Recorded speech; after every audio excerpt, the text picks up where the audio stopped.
하나님 말씀은 요한계시록 7장 9절부터 11절까지 읽겠습니다.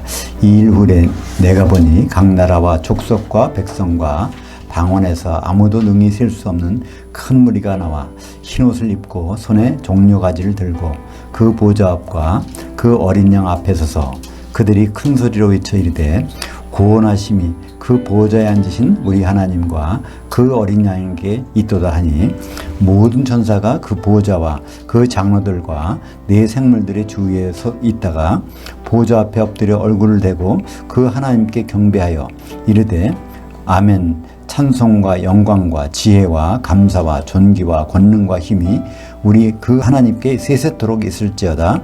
아멘 하더라. 성경 66권의 만능 열쇠 요한계시록 원전 강의 오늘은 7장 세 번째 마지막 부분입니다. 7장 9절부터 17절까지 말씀으로 흰옷 입은 자들 위에 장막 지시는 하나님. 물론 흰옷 입은 자들은 이기는 자들입니다. 이기는 자들 위에 장막 지시는 하나님이라는 제목으로 은혜를 나누고자 합니다. 요한계시록은 1장부터 22장까지를 보면은 계속 여러 가지가 반복이 됩니다. 요한계시록이 끝나는 시점은 주님이 오셔서 우리와 함께하는 것이 클라이맥스인데 거기까지 가는 부분을 여러 가지 반복하는데 7장 마지막 부분에 가서 바로 그것이 나오거든요. 공중에 올라가서 심판을 받고 거기서 이기는 자들이 흰옷을 입고 모여서 하나님께 찬양하는 그 장면이 7장에 처음으로 나옵니다. 그 다음에 어디 가서 나올까요? 15장에 가면 그 불 섞인 유리바다 위에 서서 이기는 자들이 찬송하는 장면이 나오죠. 모세의 그 노래, 어린 양의 그 노래. 그 다음에 요한계시록 19장에 가면 거기에 어린 양의 혼인이 이루어진 그때 할렐루야 찬송하는 장면이 나옵니다. 산의 정상은 하나인데 정상에 오르는 길이 여러 가지 있을 수가 있죠. 그러니까 동쪽이나 서쪽이나 다른 쪽에서 올라가는 길이 있는데 이제 오늘 7장 마지막 부분은 처음으로 산 정상에 올라가서 그것을 우리가 보는 장면입니다. 9절에 보면 2일 후에서 그것은 이제 2일이라고 하는 것은 14만 4천의 일 맞은 그 장면이 나오죠. 그래서 그 일 후에 사실은 14만 4천이 일을 맞고 그것은 전 3년 반의 일입니다. 14만 4천은 이제 요한계시 14장에 보면 셋째 날로 올라가요. 그러다가 이제 후 3년 반이 끝나고 주님이 공중에서 내려오셔서 심판하신 장면이 있는데 그거 후에 이제 요 장면이 나오는 것입니다. 그 그리스도의 심판대 후에 요게 나오는 내용이에요. 왜 그걸 어떻게 할 수 있냐면요. 흰옷을 입고 있는 자들이 나와요. 흰옷을 입었다는 얘기는 요한계시록 3장 5절에 이기는 자라는 얘기예요. 그리스도 심판을 통과한 자들. 그러니까 오늘 요한계시록 7장 9절 이하의 내용은 그리스도의 심판대를 통과한 자들을 중심으로 이어지는 내용들입니다. 여기 특징적인 것은 셀 수 없는 큰 무리 나옵니다. 근데 셀 수 없는 큰 무리가 흰옷을 입었다고 됐어요. 거기에 종려가지를 들고 그 보좌 앞과 어린 양 앞에 서서 그리스도의 심판을 통과하고 천년왕국에 들어가기 전에 그 장면이 여기라고 볼 수 있습니다. 그래서 요한계시록 19장 6절에 이 장면이 나와요. 한번 볼까요? 내가 들으니 허다한 무리의 음성과도 같고 맑은 물소리와도 같고 큰 우레소리와도 같은 소리로 이르되 할렐루야 주 우리 하나님 곧 전능하시니가 통치하셨도다. 그러니까 19장에 보면 하나님이 통치를 완성했다는 내용이 나와요. 그러니까 하나님이 통치는 뭐 때문에 있는 것이죠? 하나님이 뜻을 이루시기 위해서. 근데 그 뜻이 무엇일까요? 어린 양의 혼인이죠. 창세기 2장 24절에 보면 남자가 부모를 떠나 그 아내와 앞에서 한 몸을 이룰지로다 하는 것이 하나님의 뜻인데 그것을 에베소서에 보면 그리스도와 교회의 최종적인 결혼에 대해서 하나님인 그 뜻을 갖고 계시고 그 뜻을 이루시는 것이 바로 어린 양의 혼인입니다. 거기에 뭐가 나옵니까? 요한계시록 19장에 허다한 무리라고 나와요. 허다한 무리. 이거 똑같은 것이 오늘 요한계시록 7장 9절에 있습니다. 셀 수 없는 큰 무리라고 그러는데 원어로는 헬라어로는 똑같아요. 오클로스 폴리스. 이거는 많은 거고 이건 무리라는 뜻이에요. 근데 이 많은 무리라는 것을 요한계시록 7장 9절에서는 큰 무리라고 번역했는데 요한계시록 19장 6절에서는 허다한 무리라고 번역했어요. 그러니까 우리말은 좀 달리 번역했지만 원전에는 똑같은 내용입니다. 그러니까 거기 있는 7장 9절에 있는 무리가 요한계시록 19장에 바로 어린 양의 혼인에 참여한 동일한 무리라는 것을 우리는 알 수 있습니다. 그것이 바로 하나님의 통치가 끝났을 때 그 무리가 흰옷을 입고 찬양하는 장면이 나옵니다.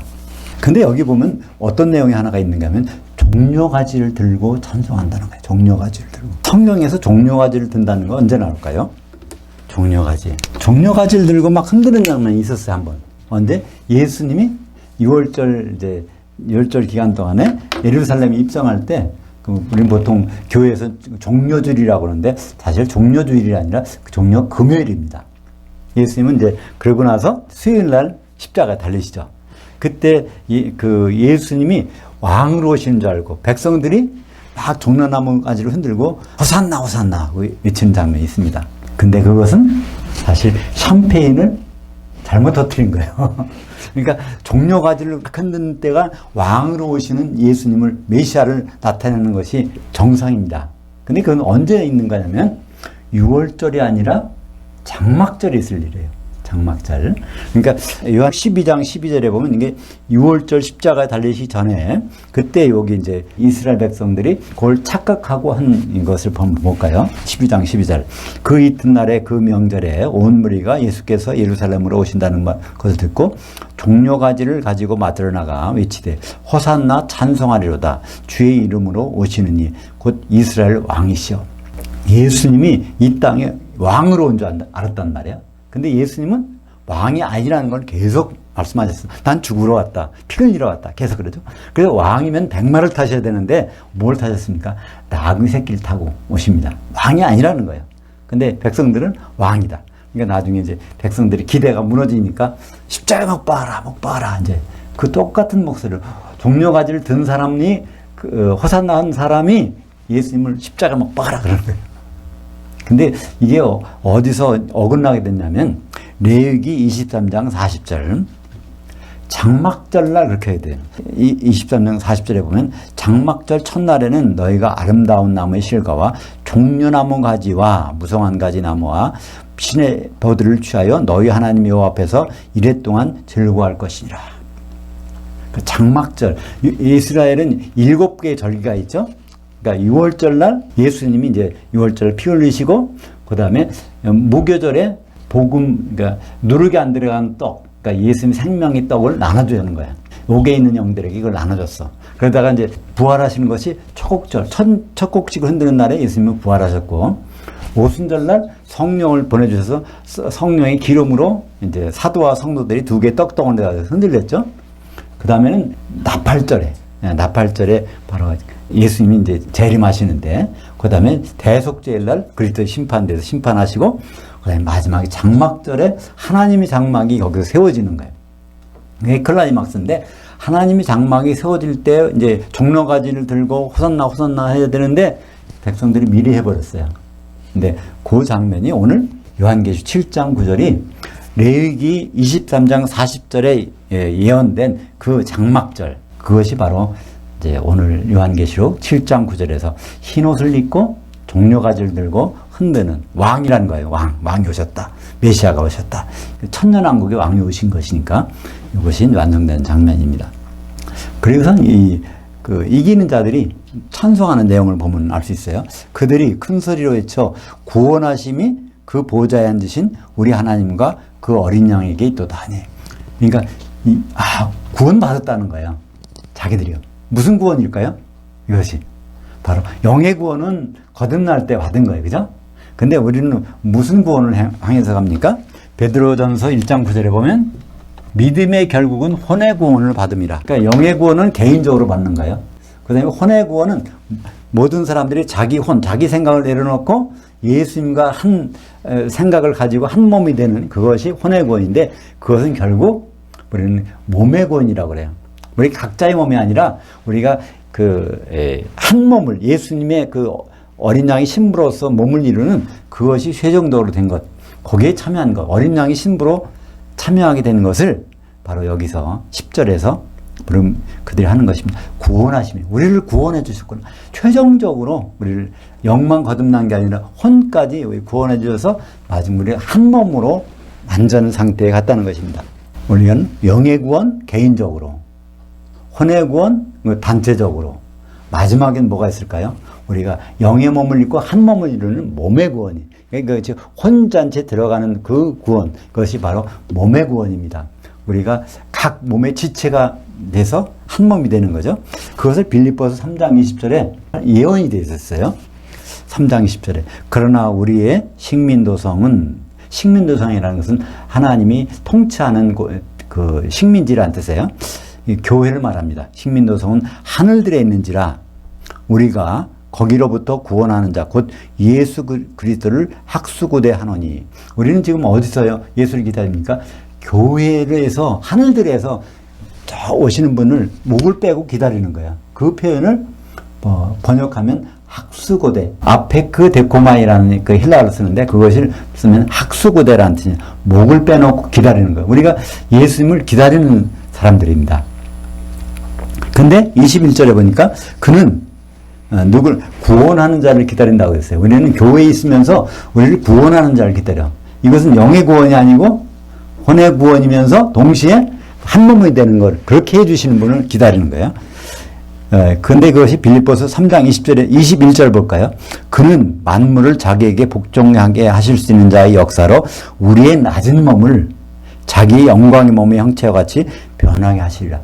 우리는 지상에서 볼 때는 아무리 돌을 닦으면서 아무리 신앙생활 잘해도 우리의 수준이 낮아. 얼마나 낮은지 예수님과 당장 결혼을 못할 정도로 낮단 말이에요. 근데 우리가 자꾸만 그거를 변화시키는 것이 아니라 때가 되면 그분이 오셔서 우리가 이제 영의 몸으로 변한 다음에 기름을 가지고 우리를 그분과 결혼할 수 있는 한 신부의 몸으로 그분이 변화시켜 주시겠다는 거예요. 우리는 준비만 하고 기다리고 있으면 우리의 낮은 수준에 있는 신부의 몸을 우리의 아주 그 결혼할 수 있는 그 수준까지, 우리가 예수님과 결혼할 때 결혼한 순간에 뭐가 된다고 그랬죠? 신랑은 없어져 버린다고 그랬죠? 요한계시록에 보면 결혼식 날, 예수님의 혼인식 날 신랑이 없어져요. 어디로 없어질까요? 신부 속으로 들어가 버리죠.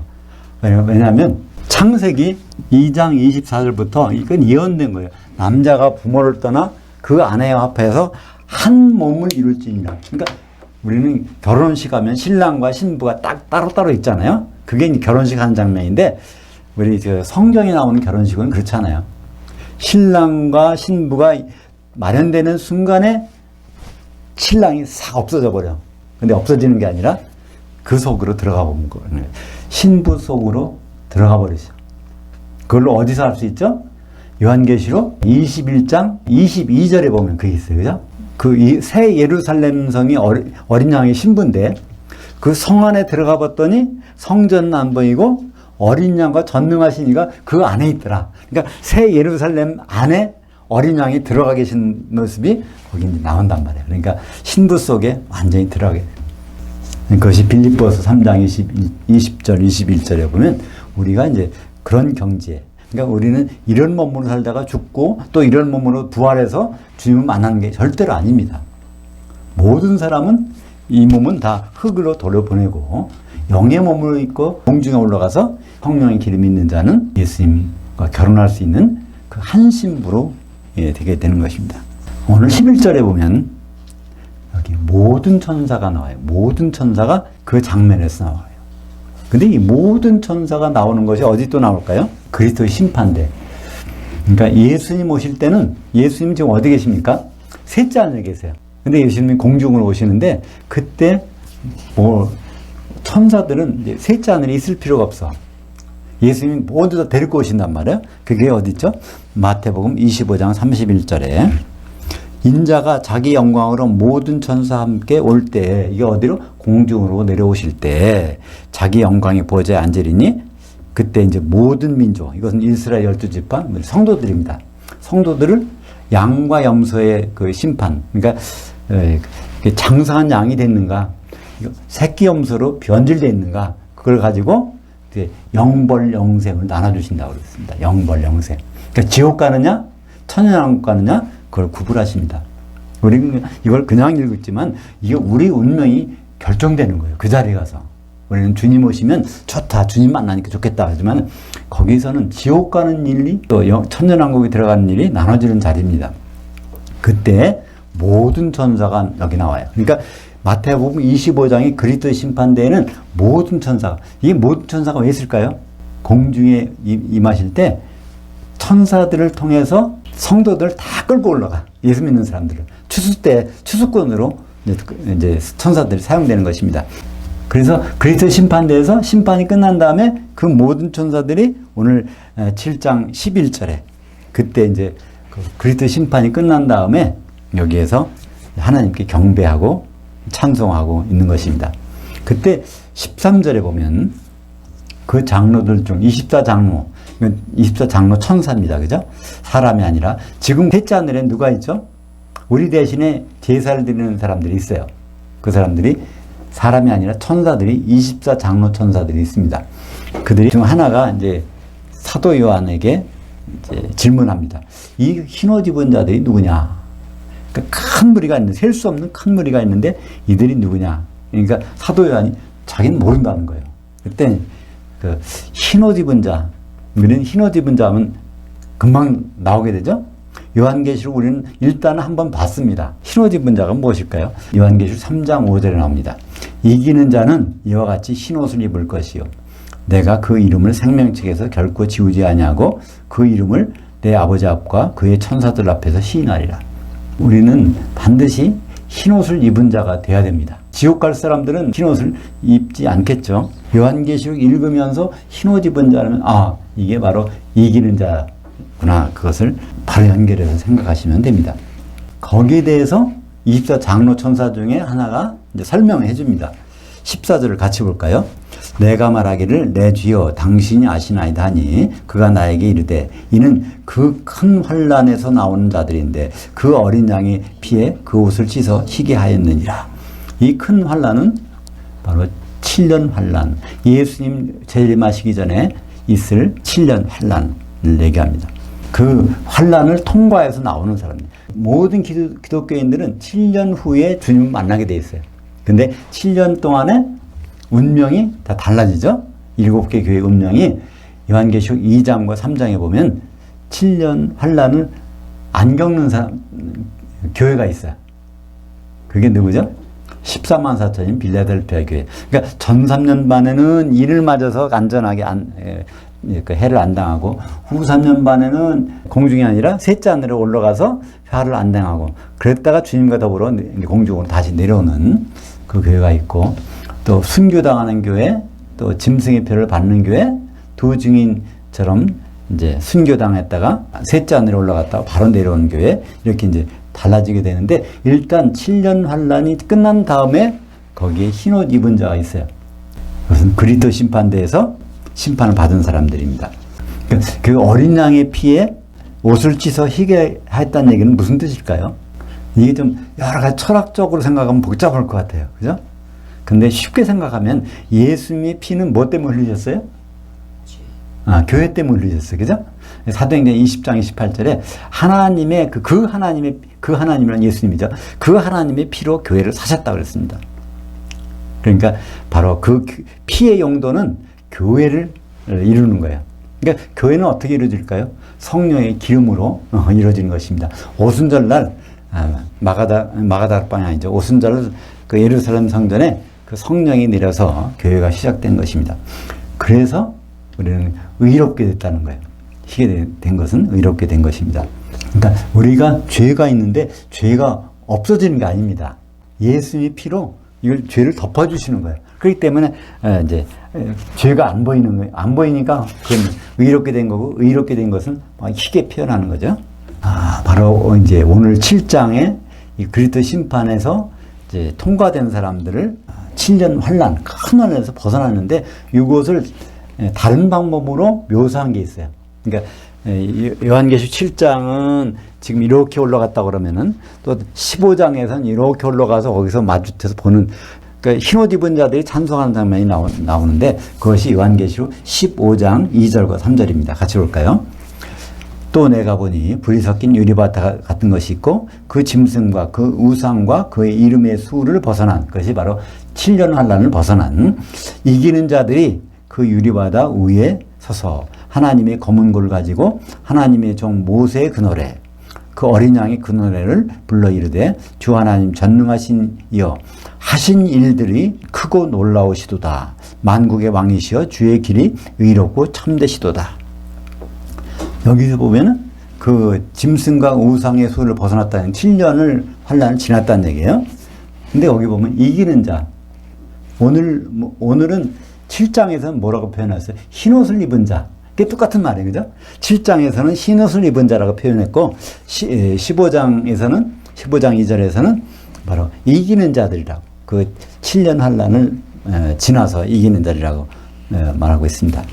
근데 그 노래가 모세 그 노래, 어린 양의 그 노래.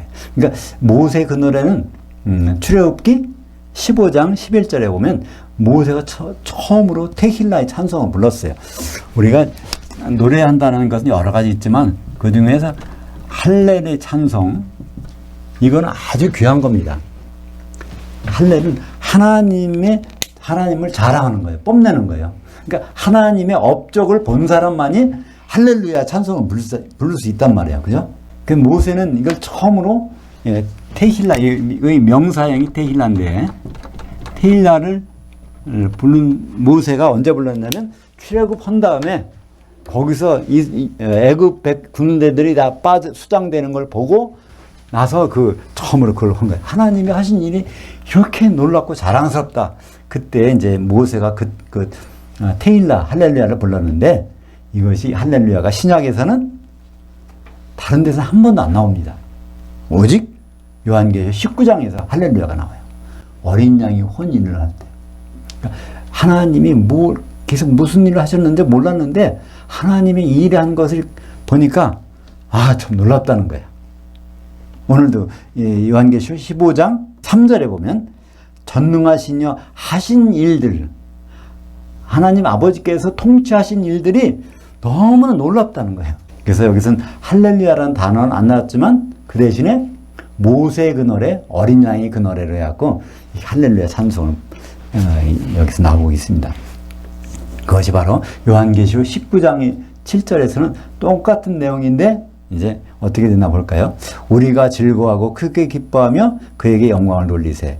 그 어린 양이 혼이 이르렀고 그의 아내가 자신을 준비하였으므로 그에게 빛나고 깨끗한 한 세마포. 이 세마포옷이라는 것은 이게 그 하얀색이에요. 그죠? 근데 그 한 벌이야. 우리가 옛날에는 그 배옷이 있고 또 하얀 건 뭐가 할까요? 뭐가 있죠? 모시적삼이라는 게 있죠? 그건 색깔이 하얗, 그죠? 그것을 입도록 허락하셨으니 이 세마포옷은 성도들의 의로움들.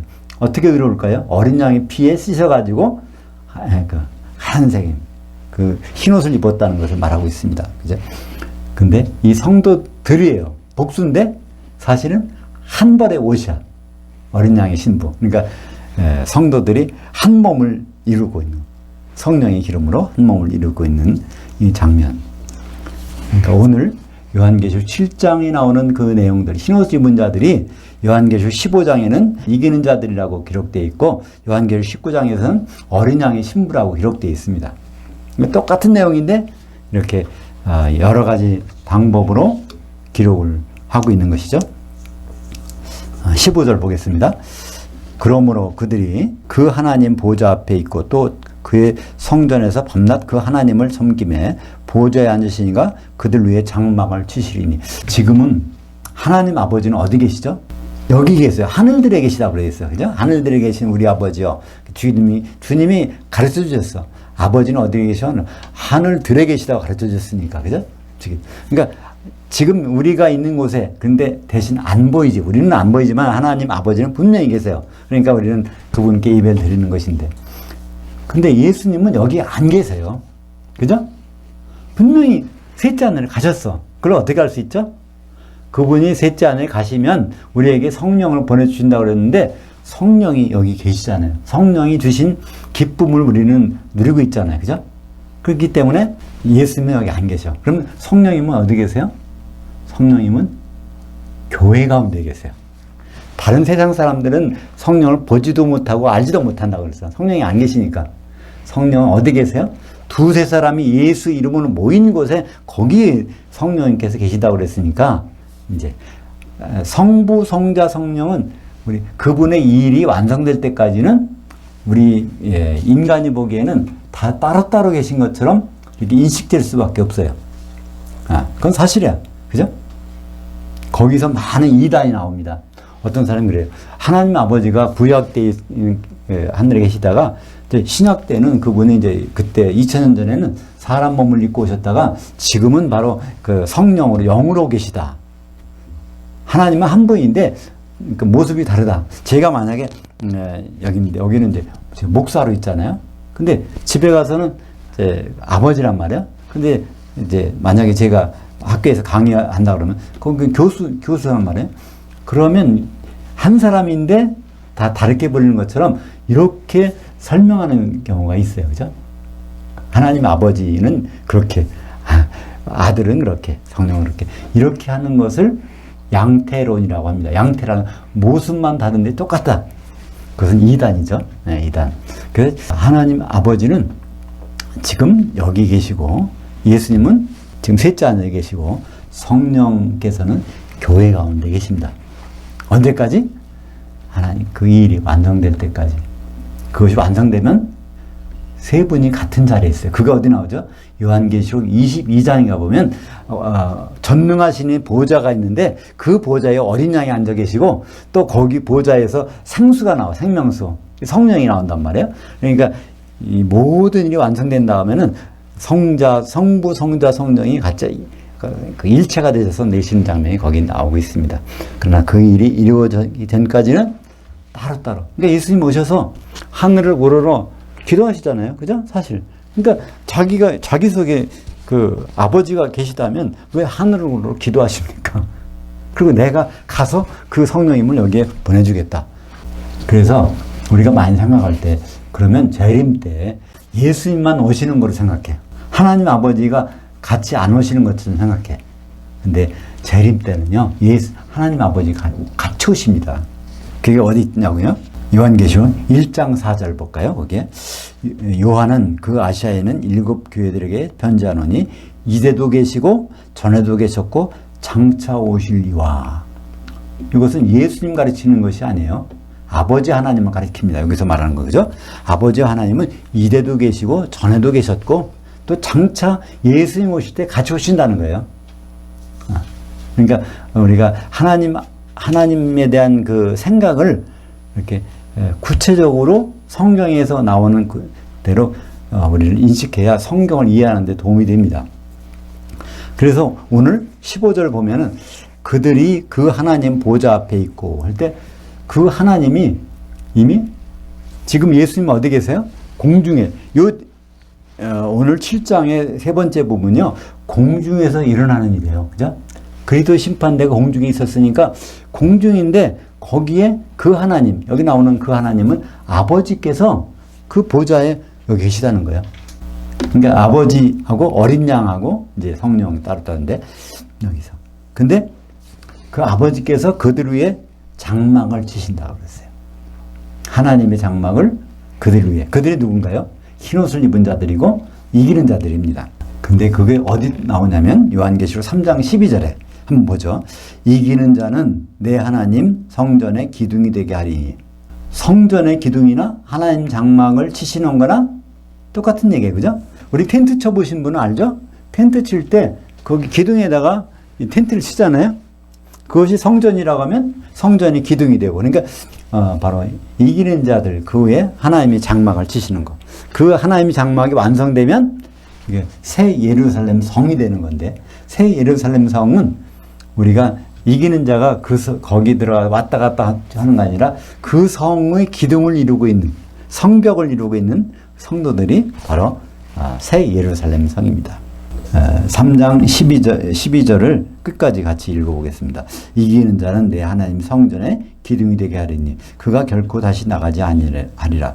내가 그 하나님의 그 이름과 그 하나님의 성 곧 하늘에서 내 하나님께로부터 내려오는 새 예루살렘의 그 이름과 나의 새 이름을 그 위에 기록하리라. 여기는 세 가지 이름이 아버지 이름과 아들의 이름과 또 누구? 신부의 이름, 아내 이름이 있는 거예요. 그죠? 아내 이름이 있다는 얘기는 바로 어린 양의 신부가 하나님의 장막이 바로 새 예루살렘이 그렇게 된다는 것을 알 수 있습니다. 우리가 지금 이제 예수님을 만나서 그리스도 심판대를 통과해서 그 다음에 상황들을 우리는 지금 글씨를 읽어가면서 그 장면을 우리가 만끽하는 거예요. 그죠? 근데 지금 뭐 현실은 어떻습니까? 우리는 참 힘들잖아요. 참 힘들어.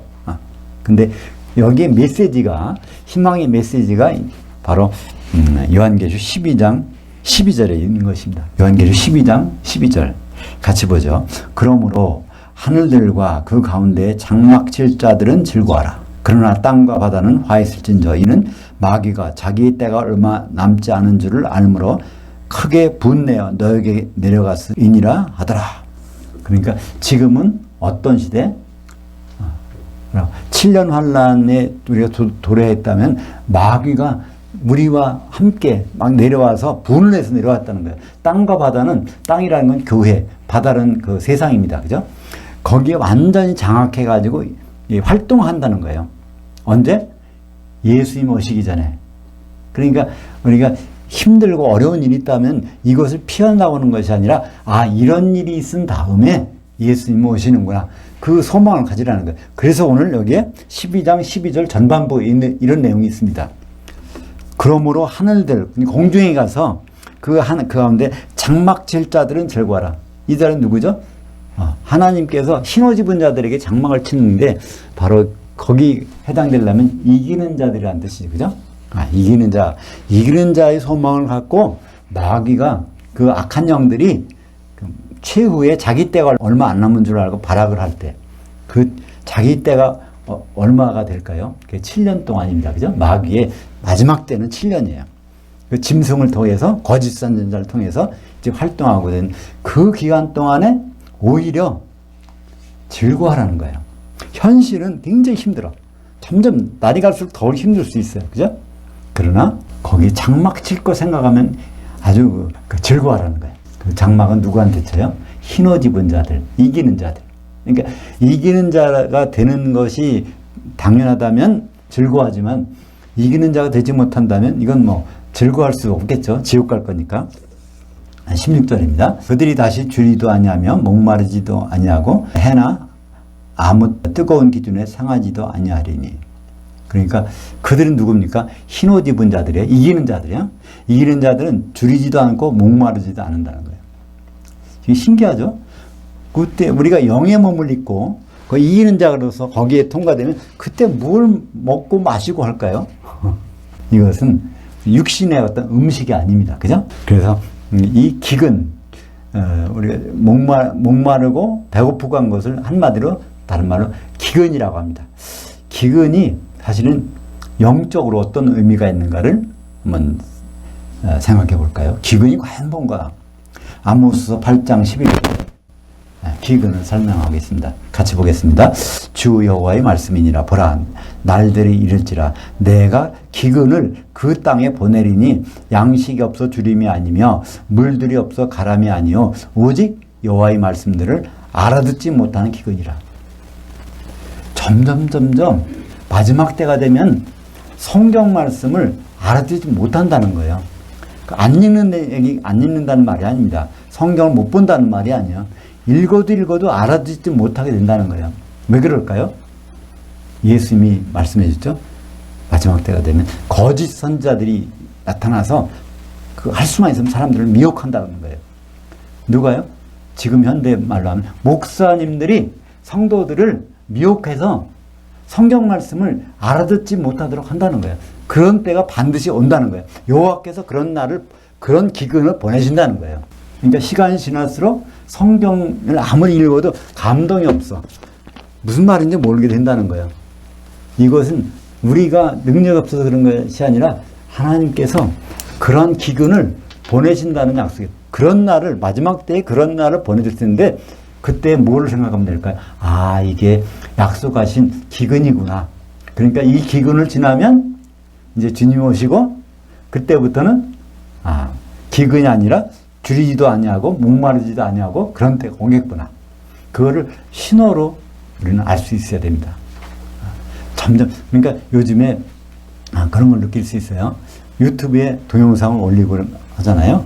그러면 별로 옛날, 그전에는 굉장히 사람들이 관심이 많아. 그래서 많이 보고 댓글도 달고 의견도 나오고 그러는데 요즘에는 이게 점점 줄어요. 관심이 없어. 성경 말씀 관심이 없어. 대신 어디에? 세상에 좋은 것들이 많아. 거기다 관심이 있단 말이에요. 그건 제가 만드는, 우리가 만드는 이 동영상만 그런 게 아니라 다른 기독교 동영상 거의 대부분 그래요. 그죠? 그러니까 아무 감동이 없어. 그러니까 목마르지도 않고 배고프지도 않은 거야. 영적으로. 영적인 갈급함이 없어지는 거죠. 그죠? 근데 그게 누가복음에도 이제 그 예언이 됐어요. 누가복음 21장 11절에 곳곳에 큰 지진들과 기근들과 전염병인들이 있겠고 또 무서운 일과 하늘로부터 큰 징조들이 있으리라. 그러니까 예수님 올 때는 반드시 이게 있다는 거예요. 근데 거기에 곳곳에, 여기 곳곳에라는 말은 카타티푸스라는 말인데요. 이게 곳곳에요. 이건 성경에 딱 3번밖에 안 나옵니다. 마태복음과 누가복음과 마가복음에 나오는데 그게 3번 나오지만 똑같은 상황이에요. 예수님 오실 때 예수님이 카타티푸스라고 그랬어요. 그건 무슨 뜻이냐면 전 세계에 사람이 사는 곳에서는 어디서나 그런 뜻이에요. 어디서나. 그러니까 그런 것을 다른 말로 바꾸면 어떻게 되죠? 팬데믹이라고 합니다. 팬데믹. 그죠? 요즘에 팬데믹, 코로나19가 팬데믹이라고 그러죠? 사실 이 팬데믹은 전 세계에서 사람 있는 곳에는 반드시 있어야 돼. 전 세계 222개국에서 이 코로나가 지금 활동한다고 그래요. 그러니까 바로 예수님이 말씀하신 그것이 지진들과 기근들과 전염병들, 이것이 사실 요거로 끝나는 것이 아니라 영적으로 해석하면 지진은 뭡니까? 지진은 땅이 갈라지는 거, 교회가 분열되는 거, 그죠? 기근은 뭡니까? 성경 말씀을 오해하는 것들이에요. 전염병들은 뭘까요? 이거는 그 마귀가 귀신들을 통해서 미혹하는 겁니다. 그죠? 이게 귀신이 옮겨 다니는 거예요. 전염병이라는 것은 막 사람들과 사람들 사이에 퍼지는 거잖아요. 그게 어떻게 퍼질까요? 귀신들이 작용하니까. 누가복음 8장에 보면 거기에 귀신이 얼마나 들어가요? 군단 귀신, 6,000마리의 귀신이 들락달락 하는 거니까 우리가 영적으로 얼마나 많은 미혹을 받을 수 있는지 알 수가 없습니다. 그래서 이게 이런 것이 있은 다음에 반드시 주님이 오신다는 것. 그러니까 세상이 혼란하게 될 때, 이 세상이 왜 이렇게 혼란하게 될까? 우리가 기도가 부족해서 혼란할까? 뭐 그럴 수도 있겠지만 그거는 아주 일부분이고요. 그것은 그런 시기가 지나면 반드시 예수님이 오신다는 그런 뜻이 되는 것이죠. 요한계시록 마지막에 22장 17절 그 영과 그 신부가 말하기를 당신은 옷이 없어서 하는도다. 듣는 자도 당신은 옷이 없어서 할 것이요 목마른 자가 올 것이요 또 원하는 자는 값없이 생명수를 받으라 하더라. 우리말 번역은 아주 엉망으로 돼 있어요. 뭐 킹제임스나 새 번역이나 할 것 없이 이거는 번역이 아주 요한계시록 22장 17절은 아주 엉망으로 돼 있는데 한마디로 성령이라는 단어도 없습니다. 거기에 그 영과 그 영이라는 것은 예수님의 천사요. 예수님 천사. 예수님 천사와 그 신부 교회가 이제 완성된 그 어린 양의 신부 그가 이제 예수님께 말하는 거예요. 주여 오시옵소서. 그 자리에 예수님이 요한계시록 22장 16절에 처음으로 나타나는 거예요. 나 예수는 그러니까 바로 이제 그 다음 절에서 예수님께 그 예수님의 천사와 그 신부가 이제 말하는 거예요. 주님 오시옵소서. 또 이걸 듣는 사람들도 주님 보고 오시옵소서 하라는 거예요. 주님 보고 오시옵소서 하라는 사람은 어떤 것일까요? 주님을 기다린다는 뜻입니다. 그죠? 우리가 주님, 주여 오시옵소서라는 그 고백을 한 달에 몇 번 정도 할까요? 저도 별로 기억이 없는 것 같아요. 근데 이것은 명령입니다. 그죠? 주님 오시옵소서 하라는 거예요. 이 복음을 듣는 사람은. 그리고 목마른 자가 올 것이요 원하는 자가 값없이 생명수를 받으라 하더라. 그러니까 누가 와요? 목마른 사람이 오라는 겁니다. 아무리 예배 드리고 성경 공부를 해도요 그것이 효력이 없는 건 뭐 때문일까요? 목마르지 아니하면 예배도 소용없고 공부도 소용없고 기도도 소용없고 없다는 거예요. 제일 중요한 것은 우리가 목말라야 됩니다. 육신의 것에 목마른 게 아니라 영적인 것에 목마른. 만약에 목마르지 않으시다면 그게 병일 수도 있어요. 제 집사람이 저보고 그래요. 물 자주 마시라고. 근데 저는 목마르지 않거든요. 근데 목마르지 않는 것도 병이래요. 나이가 들면 목마름증을 못 느끼는 그 병이 있다는 거예요. 그 일반적으로 거의 대부분 사람들이에요. 그러니까 나이 드신 분은 의도적으로 목마르지 않아도 물을 마셔야 된다는 거예요. 영적으로도 마찬가지입니다. 그죠? 우리가 목마름이 있는가 항상 생각해 봐야 됩니다. 그런 자에게 생명수, 생수라는 성령을 가리키죠. 성령이 충풍성하는 것은 그거를 목말라는 사람에게 성령을 주시겠다는 약속입니다. 이제 오늘 17절 마지막 절을 볼까요? 같이 보죠. 이는 그 보좌 한가운데 계신 어린 양이 그들을 목양하실 것이며 생명수 샘으로 인도하실 것이고 그 하나님께서 그들의 눈에서 모든 눈물을 씻어주실 것입니다. 이것이 다 미래입니다. 우리가 좀 세상에 살다 보면 신앙생활을 아무리 잘한다고 할지라도 눈물이 날 수밖에 없다는 얘기예요. 그죠? 근데 눈물은 언제 그때그때 씻어준다고요? 아니요. 예수님 오셔서 목자가 되셔서 인도해 주시고 그리고 눈물을 씻어 주실 것이라. 그러니까 눈물 씻기는 우리가 미리 한번 씻고 나서 기쁘다 이렇게 해결될 문제가 아닙니다. 우리가 눈물을 흘리는 것은 언제까지? 예수님 오실 때까지 있을 수 있는 얘기입니다. 그죠? 그것이 완전히 씻겨지는 것은 예수님 오셔서. 그때 왜 씻겨질까요? 뭐가 그때까지 활동하다가 중단되죠? 네, 마귀가. 그러니까 마귀가 하는 일은요, 분명해요. 창세기 3장 14절에 마귀는 얘가 활동할 수 있는 동안에 흙의 티끌을 먹을지니라. 그러면서 그 말씀하신 다음에 아담 보고 너는 흙의 티끌에 샀으니 티끌로 돌아가리라. 그러니까 마귀는 합법적으로 우리 육신을 공격하고 이 세상에 살 동안에 우리를 괴롭힐 수 있는 권한을 받았어요. 근데 우리가 그래 눈물을 흘리게 되는데 눈물이 없어질 때는 마귀가 없어질 때. 그것이 바로 요한계시록 20장 1절 볼까요? 언제 없어지나? 또 내가 보매 천사가 무저갱 열쇠와 큰 쇠서를 그의 손에 가지고 하늘로부터 내려와서 그 용을 잡으니 곧 옛뱀이요 마귀요 사탄이라. 잡아서 1000년 동안 결박하여 무저갱에 던져넣어 잠그고 그 후에 인봉하여 1000년이 차도록 다시 만국을 미혹하지 못하게 했는데 그 후에는 반드시 잠깐 놓이리라. 그러니까 이런 일이 마귀가 결박되는 일이 있을 때까지는 우리는 예수 믿는 사람이라고 해더라도 눈에서 눈물이 나게 돼 있어요. 그죠? 근데 그것은 반드시 해결이 돼. 언제? 예수님이 오시는 순간부터 해결이 되는 거예요. 근데 우리는 다만 그것을 미리 좀 닦고 싶어. 그죠? 눈물을 미리 좀 닦았으면 이 세상에 사는 동안에 눈물을 주님이 다 닦아줬으면 좋겠다고 생각하지만 우리는 기다려야 됩니다.